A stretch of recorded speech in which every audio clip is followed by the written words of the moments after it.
So today has been a day of reflection. Um, I did get a chance to watch the game again, unfortunately, and you go from being upset the first time you watch the game, you're live, you're in the game. I'm upset. I go from being upset. Last night I calmed down a little bit, and then the second watch is just funny. It's comedy. It's absolute comedy.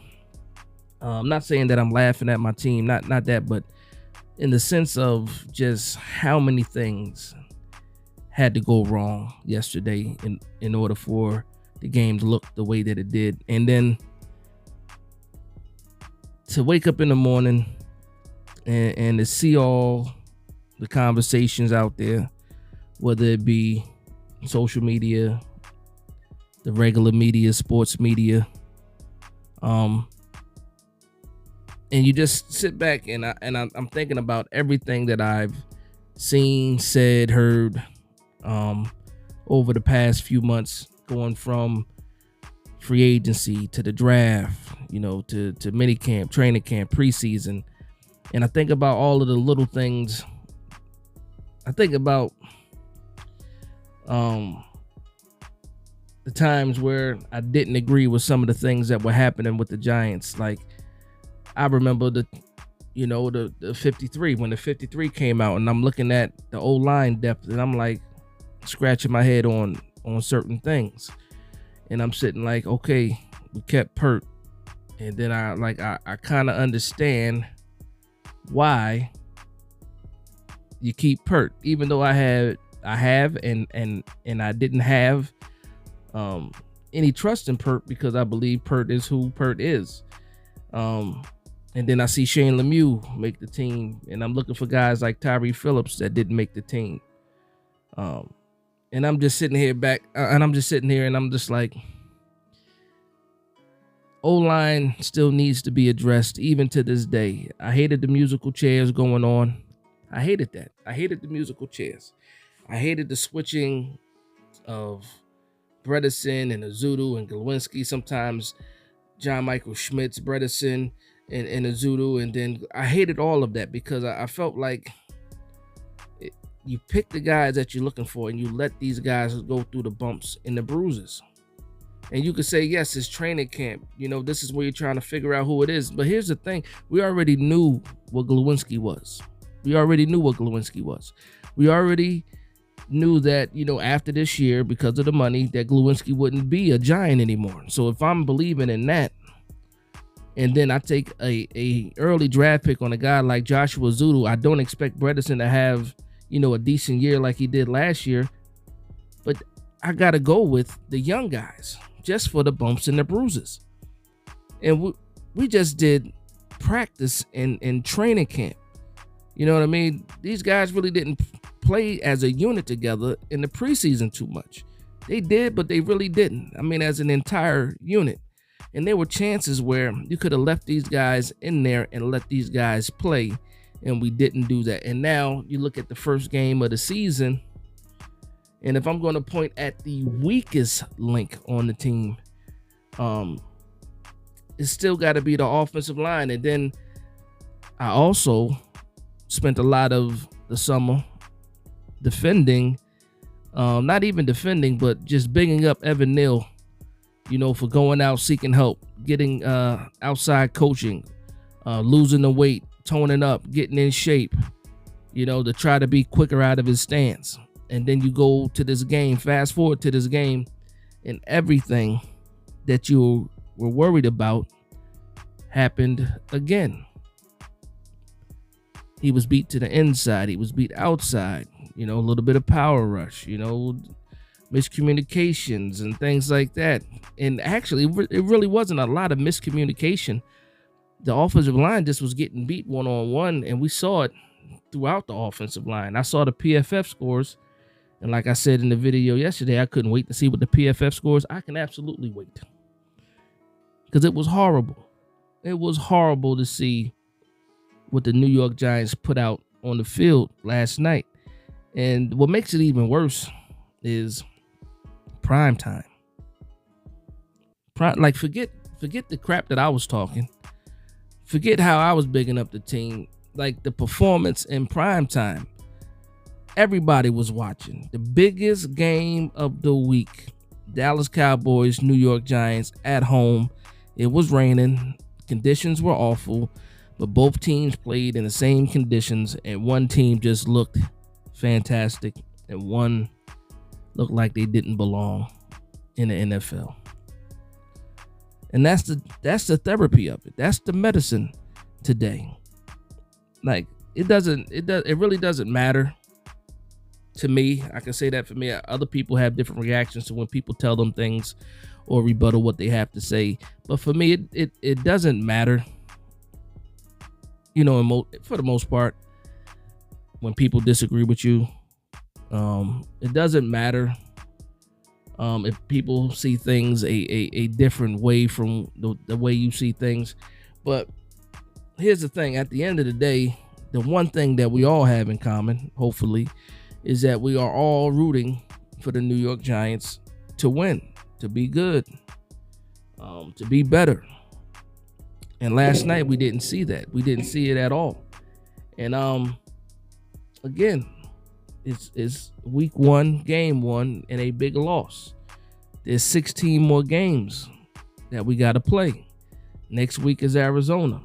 Imagine if the schedule was just a little bit different. Now all of a sudden, a week ago, Arizona was like, okay, you're definitely beating Arizona. Fast forward to today, it's like more, I hope we can beat Arizona. Not me saying that, but that's kind of like the temperature in the room. I'll say this: I'm not gonna just give the New York Giants any wins. So I'm gonna say this about the Arizona game: you better win the Arizona game. You better. All the people that were MIA, like missing in this Dallas game, I need you guys to show up in Arizona. You're talking about Tibbs, you're talking about Aziz, you're talking about Leonard, talking about Dex, talking about the second level, talking about the safeties. For me, the brightest spot on the defense were the young cornerbacks. And even though they had a few penalties, I think what they did against those Dallas Cowboys wide receivers was pretty damn good. And outside of the pick play for Adoree Jackson, that big play for CeeDee Lamb, I really can't say that the Dallas Cowboys torched our secondary. I can't say that. I will say this though about the safety position. McKinney, okay game. Jason Pinnock got to wrap up. You got to wrap up. I understand you like to be physical, throw the shoulder in there, but please secure the tackle. You can't let guys get extra yards, from missed tackles because you want to lay the big hit. Not saying that you do that a lot, just saying that there's been some occasions where that's happened. So you got to make sure of that. Isaiah Simmons. The question for me is this: I saw a lot of Bobby Okereke and a lot of Micah McFadden, and not a lot of Isaiah Simmons. Now, I know Wink's defense is one thing. I think that, especially with what was going on yesterday, I think we could have used a lot more Isaiah Simmons. But, it kind of felt like you didn't see Simmons at all. And the one big play that he did make, if you want to call it a big play, the defense was barely set. The defense was barely set. He's looking around, the ball is snapped. He has to find this guy. Luckily, he has that recovery speed, and he was able to make the play. I believe that was a third down, too. Not 100% sure. Again, I watched the game twice, but everything becomes a blur because I'm watching the game, but I'm really not watching the game. Because, once you learn the outcome or know the outcome of the game, when you're rewatching it, you're watching for the smaller things. You're watching for the smaller things because we already know what went wrong. You know what I mean? We saw what happened. We know what went wrong. There's a lot of blame to go around. You can start with the coaching, then the quarterback, then the trenches, both sides of the ball, the scheme. After a certain once you get a certain amount of points, you got to get away from the 12 personnel. That's understandable. But when we were losing, so it was 19-0 so early in the game that you really didn't have to abandon the run game. You just had to make sure that you were executing. And again, we couldn't run the ball either, and that was one of our biggest strengths. So when I look at the offensive line, again, Andrew Thomas, we come to find out that he pretty much pulled his hamstring on the blocked field goal. He pulled it then, trying to chase down somebody. And pulls his hamstring, and then now we don't know how big of an issue that's going to be. And then you look at the end of the game, and Pert is hurt, so there's your backup left tackle if you need to be. But here's a good. I don't like Pert to begin with. I don't like Pert at all. The locker room likes Pert. The coaches might like Pert, but I don't think a lot of the fan base like Pert. So I'm jumping around a lot, but again, this is a therapy session. I just want to talk things through with you guys. And again, thank you guys for being here. If it's your first time here, go ahead and hit that like and subscribe button. But this is a therapy session, and I'm kind of mad because I'm doing one of these therapy session episodes so early in the season. Normally I might do like maybe one or two the whole year, but it was just so much that happened yesterday, so many things to talk about. I did the recap video, but I don't even know if I got into the just the guts of it all. And I just wanted to talk about just some things that I did not like from the game yesterday. And I will be doing a preview game for the Arizona Cardinals. That's going to be back to the lightheartedness, the funny GIFs, whatever you want to call it, and stuff like that. But this video, pretty much just raw, uncut. Probably won't do a lot of edits to this at all. Just putting the information out there, just talking through things with Giants fans out there, and to see where everybody is. It's a lot of comments. A funny thing is, too, I put out the recap last night, and for whatever reason, for me, and this is just for me, whenever the New York Giants lose or do something bad, the views go up. I noticed that. The views go up. People like to see us lose or like to see us in heartache, man. They tune in for that. But again, it is what it is. And for those feeling like they need to defend the Giants, you don't have to defend the Giants. We already know what it is. We know where you stand in your love for the team, and for the people that are critical of the team, rightfully so. You cannot argue with somebody that is criticizing the team right now. It's warranted. It's very warranted right now, and hopefully you get your win, and winning helps to cure some of the pain that a lot of the fan base is going to right now, because there's a lot of people that are out there saying, I told you so. Fantastic, you told me so. Good for you. But at the end of the day, your team and my team still lost that game, so thank you for the I told you so. Hope you feel better. But yeah, how do you fix this? How do you fix this? Joe Shane, Brian Dable, Mike Kafka, Wink Martindale, the special teams coach. I'm not even going to say his name anymore. The special teams coach. How do you fix this? Can you fix this?